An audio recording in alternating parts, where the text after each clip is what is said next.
Morning students, कैसे हैं आप सब? अच्छे होंगे।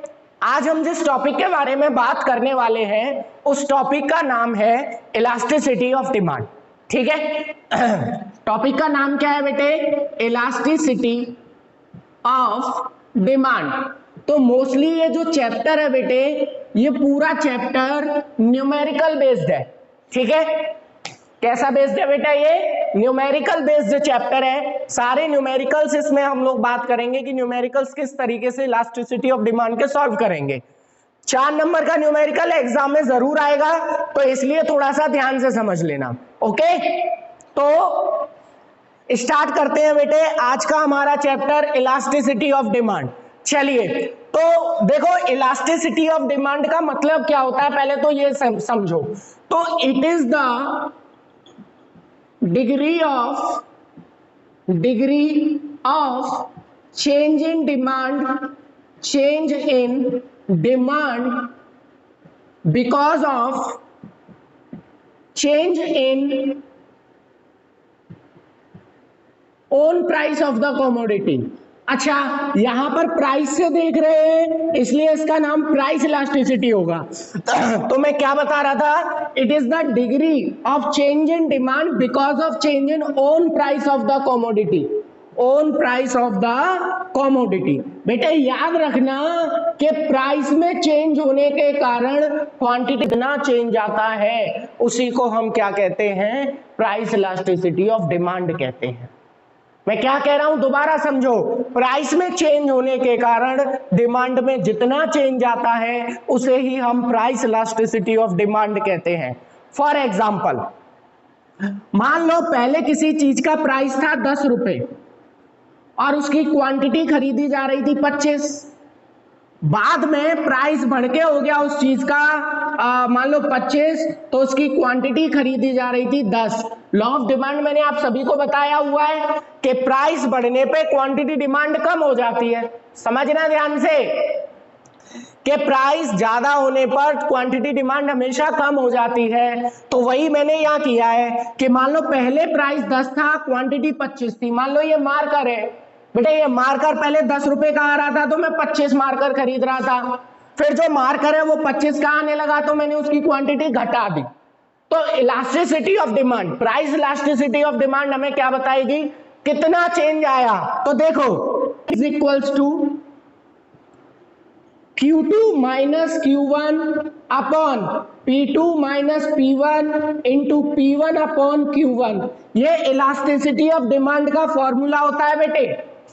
ये इलास्टिसिटी ऑफ डिमांड का फॉर्मूला होता है Q2 minus Q1 upon P2 minus P1 into P1 upon Q1। ठीक है, तो ये सारी वैल्यूज इसमें रख दूंगा। 10 माइनस 25 अपॉन प्राइस कितना था? P2 minus P1, 25 minus 10 into P1 upon Q1। तो P1 ये रहा, Q1 ये रहा, 10 अपॉन 25। बेटा सॉल्व करेंगे और आपका आंसर आ जाएगा। जो भी सॉल्यूशन होगा उसके बाद आपका आंसर आ जाएगा। ये बात ध्यान रखना कि आंसर हमेशा नेगेटिव में आएगा। काय में आएगा बेटे आंसर हमेशा?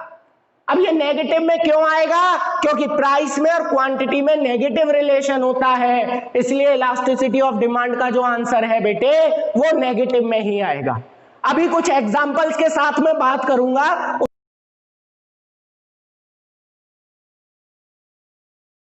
चलो बेटा दोबारा बताता हूं, समझना ध्यान से। मैं कुछ एग्जांपल्स कराऊंगा, उसी एग्जांपल से आपके पूरे मेथड हो जाएंगे। अच्छा पहले फॉर्मूले लिख लेते हैं, पहले। तो देखो प्राइस इलास्टिसिटी ऑफ डिमांड के बेटे 2 फॉर्मूले होते हैं। प्राइस इलास्टिसिटी ऑफ डिमांड के 2 फॉर्मूले होते हैं। एक होता है प्रोपोर्शनेट मेथड,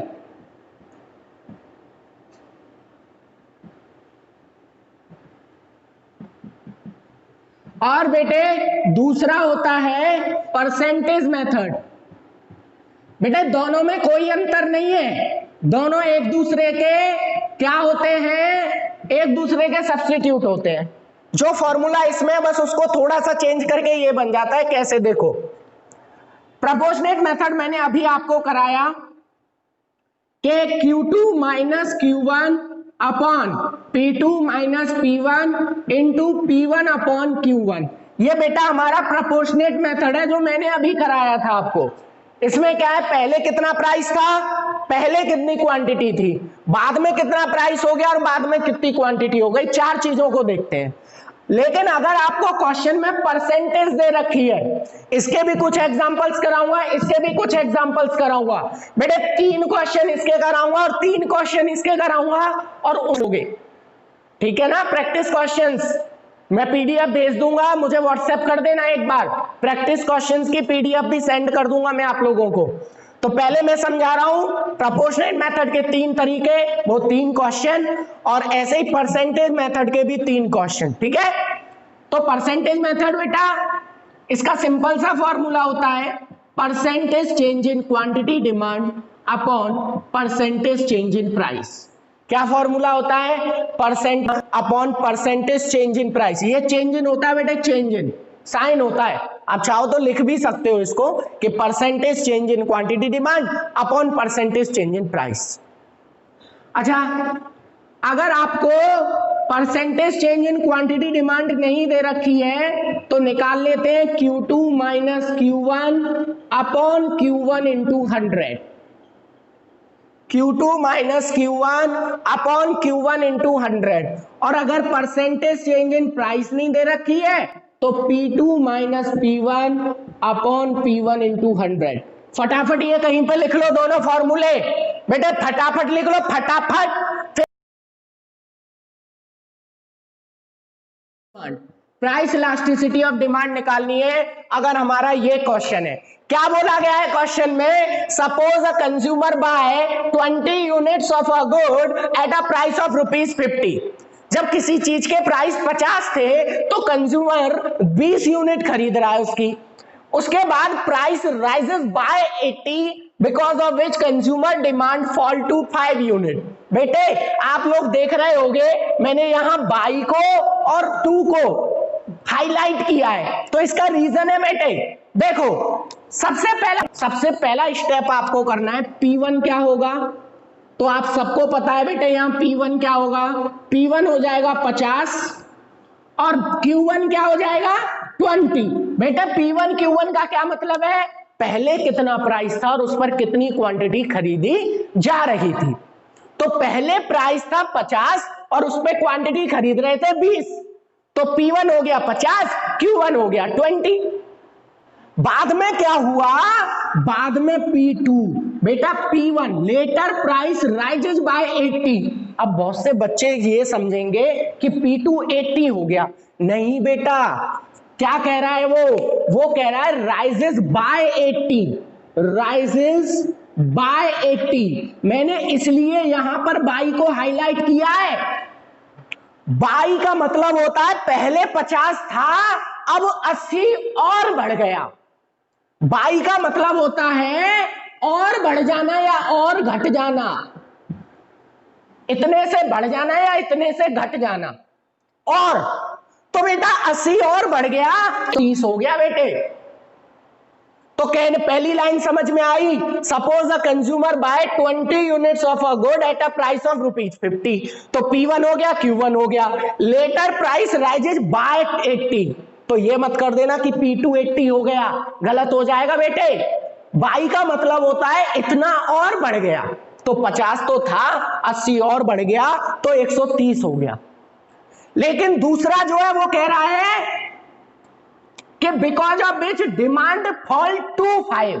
तो 2 का क्या मतलब होता है बेटे, 2 का मतलब होता है तक, इतने तक, इतने तक। तो बेटा क्या कह रहा है वो, फॉल टू 5, इसका मतलब ये होता है कि Q2 कितना हो गया, 5 हो गया। अब आप कहोगे सर क्यों कंफ्यूज कर रहे हो, हाँ बेटे, अगर बाई लिख रहा है तो उतना बढ़ा दो या उतना घटा दो पुरानी चीज में, लेकिन अगर 2 लिख रहा है तो 2 का, ये इंग्लिश है बेटे, समझने की बात है। वो ये कह रहा है कि कंज्यूमर की डिमांड 5 तक गिर गई, 5 से नहीं गिरी है या 5 और नहीं गिरी है, पहले कितनी थी बेटे 20 थी, अब 5 तक गिर गई, फॉल टू 5। तो इन शॉर्ट अगर मैं तुम लोगों से कहूं तो बाई के केस में या तो उतना बढ़ा दिया करो या, और टू के केस में वही वैल्यू आ जाती है। जैसे यहां बोला था बाई 80 तो मैंने बाई बढ़ा दिया, अगर वो ये कहता 280 तो यहां 80 आता। समझ में आया? अब इसको बेटे फॉर्मूले में लगा देंगे। ईडी का फॉर्मूला क्या होता है? Q2 minus Q1 upon P2 minus P1 into P1 upon Q1। अब आप लोगों को पता है आगे कैसे सॉल्व करना है। 5 minus 20 upon 130 minus 50 into 50 upon P1 upon Q1। बेटे इसको सॉल्व कर लेंगे, आपका आंसर आएगा। बेटे बेटे बताओ किसकी समझ में नहीं आया? बेटे और बाई का केस सबकी समझ में आ गया?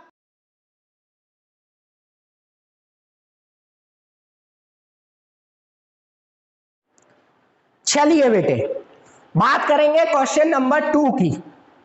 अब देखो अगला क्वेश्चन तो तुम खुद समझ जाओगे। वैसे वैसे देखो वो क्या करेगा, वो आपको ईडी दे देगा क्वेश्चन में। क्या दे देगा बेटे? ईडी दे देगा, और इन चारों में से कोई चीज हटा देगा। तो उस केस में बेटा इन चारों में से कोई भी चीज हटा देगा, उसको एक्स मान लेना। चलो एक क्वेश्चन करवा ही देता हूं बेटे, कोई बात नहीं। चलिए बेटे टू और बाई का केस ये सिंपल क्वेश्चन था। अच्छा अगला क्वेश्चन है आपका, मैं फिर कह रहा हूं प्राइस इलास्टिसिटी ऑफ डिमांड का आंसर हमेशा नेगेटिव आएगा। क्यों आएगा बेटे? क्योंकि प्राइस में और डिमांड में इनवर्स रिलेशन होता है। ठीक है, चलिए क्वेश्चन नंबर 2 समझिए। Price elasticity of demand is 2। कितनी है? 2। A consumer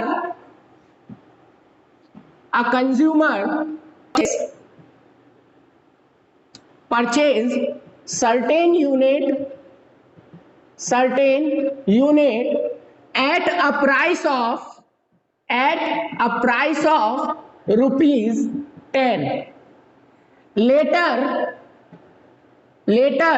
price rises by 20 because of which decrease to quantity demand decrease to 50 units. Calculate initial quantity. बेटे देख रहे हो इसमें आप लोगों को क्या क्या दे दिया? इसमें आप लोगों को सब कुछ दे दिया उसने, लेकिन पहली क्वांटिटी नहीं दी है। क्वेश्चन को समझना बेटा। देखो वो क्या कह रहा है, इलास्टिसिटी ऑफ डिमांड इज 2, यानी कि आपको ईडी दे रखा है कितना? 2, लेकिन माइनस का कर लेना इसको, -2। क्यों कर लेना भैया माइनस का? में अगर ईडी प्लस का भी दे रखा है ना तो उसको माइनस का लिख लेना। क्यों लिख लेना भैया माइनस का? क्योंकि प्राइस में और इलास्टिसिटी ऑफ डिमांड में कैसा रिलेशन होता है? नेगेटिव रिलेशन होता है, इसलिए इसको हम नेगेटिव कर लेंगे। ठीक है, चलिए ये चीज क्लियर हुई। अब उसके बाद P1 कितना है? P1 है 10। कैसे पता? वो ये कह रहा है consumer purchase certain unit eight a price of ₹10।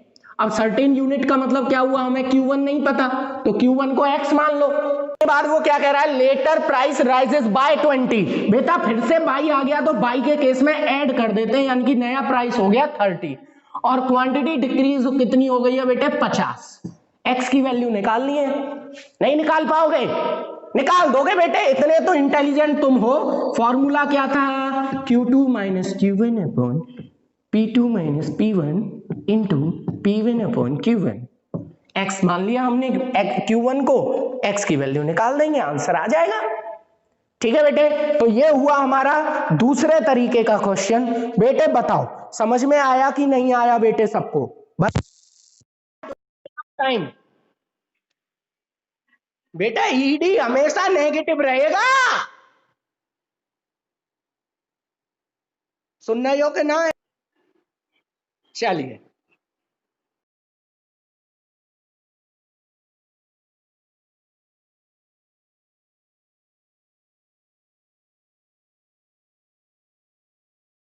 चलिए बेटे बात करेंगे तीसरे क्वेश्चन की और आज के लिए लास्ट क्वेश्चन की, ठीक है। देखो क्वेश्चन क्या है बेटे, लास्ट क्वेश्चन है, हटा देता हूं मैं इसे। देखो मैंने आप लोगों को ये तीन क्वेश्चन कराए हैं ना, इन्हीं से प्रोपोर्शनेट मेथड के सारे क्वेश्चंस हो जाएंगे बेटे, सारे। अगर उसके बाद भी किसी क्वेश्चन में कोई दिक्कत आती है तो व्हाट्सएप करना मुझे, कॉल करना मुझे, एनी टाइम, रात को 12 बजे करो, सुबह 8 बजे करो, कभी भी करो, ठीक है। चलो क्वेश्चन नंबर 3 की बात। क्वेश्चन नंबर 3 है, a consumer spend 100 rupees and purchase 20 units of a good. 20 units of a good. Later, the price of commodity rises to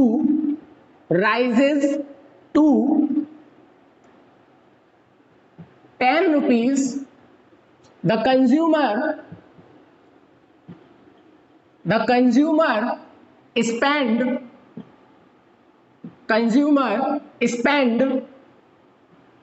140 rupees. 140 rupees. Calculate price elasticity of demand. बेटे question समझ में आया? Question में वो क्या कह रहा है, एक कंज्यूमर 100 रुपए खर्च करता है और 20 यूनिट खरीदता है किसी चीज की, बाद में उस चीज के प्राइस जो है वो 10 रुपए हो जाते हैं, राइजेस टू, तो इसका मतलब 10 रुपए हो गए। द कंज्यूमर स्पेंड 140 रुपीज, तो वो 140। देखो बेटा जब भी हम कोई चीज खरीदेंगे तो स्पेंड का फॉर्मूला होगा प्राइस इनटू क्वांटिटी। मान लो मैंने किसी चीज की 10 यूनिट खरीदी और 5 रुपए उसकी प्राइस थी, तो कितने रुपए खर्च कर दिए बेटे मैंने? 50। यही तो मतलब हुआ है इसका। तो स्पेंड का क्या फॉर्मूला होता है बेटे? फॉर्मूला क्या, कॉमन सेंस है ये तो, कि अगर आपको खर्चा निकालना है तो जितने की चीज है, जितने की खरीदी, मल्टीप्लाई कर दो, आ जाएगा। तो इसका मतलब अगर प्राइस निकालना है तो स्पेंड को डिवाइड दे दो क्वांटिटी से, और अगर क्वांटिटी निकालनी है तो स्पेंड को डिवाइड दे दो प्राइस से। समझ में आया? स्पेंड का फॉर्मूला प्राइस इनटू क्वांटिटी, कितने खर्च किए, प्राइस निकालना है तो स्पेंड को डिवाइड कर दो क्वांटिटी से, और अगर क्वांटिटी निकालनी है तो स्पेंड को डिवाइड कर दो प्राइस से। कैसे सर, हमारी समझ में तो नहीं आया बेटे, समझाता हूं। देखो जैसे कि इस क्वेश्चन में है कि 20 यूनिट खरीदी है, P1 मुझे पता नहीं है, लेकिन मुझे यह पता है कि उसने 100 रुपए खर्च किए हैं। कितने खर्च किए? 100 रुपए। और कितनी यूनिट खरीदी है? 20। अरे बेटा कॉमन सेंस बताओ, कितने की हो गई एक यूनिट? एक यूनिट कितने की हो गई बेटे? 5 रुपए की हो गई कि नहीं हो गई? कैसे पता? क्वांटिटी से स्पेंड को डिवाइड दे दिया, तभी तो आएगा 100। बाद में उसके प्राइस बढ़ के कितने हो गए? Later the price of the commodity rises to 10, यानी कि 10 हो गए बेटे। 210 बोला इसलिए मैंने 10 लिया है, अगर वो बोलता राइजेस बाय 10 तो मैं 15 लेता। ये सेंस तो तुम्हारा पहले क्वेश्चन में ही क्लियर हो गया था, ठीक है। तो प्राइस हमारा कितना हो गया बेटा? P2 10 हो गया। उसके बाद वो कितने खर्च कर रहा है बेटे? वो खर्च कर रहा है 140 रुपए। तो इसका सीधा मतलब है उसने कितनी क्वांटिटी खरीदी होगी बेटे? 14। तो प्राइस से स्पेंड को डिवाइड कर दो, क्वांटिटी आ जाएगी, क्वांटिटी से स्पेंड को डिवाइड कर दो, प्राइस आ जाएगा। अब ये बिल्कुल वही वाला बन गया जो हम स्टार्टिंग में किया था। P1 आ गया, Q1 आ गया, P2 आ गया और Q2 आ गया बेटे। फॉर्मूला रख देंगे, आंसर आ जाएगा। बताओ। तो बेटा इलास्टिसिटी ऑफ डिमांड का हमारा ये पहला पार्ट है जिसमें हमने प्रोपोर्शनेट मेथड को खत्म किया है, ठीक है। बताओ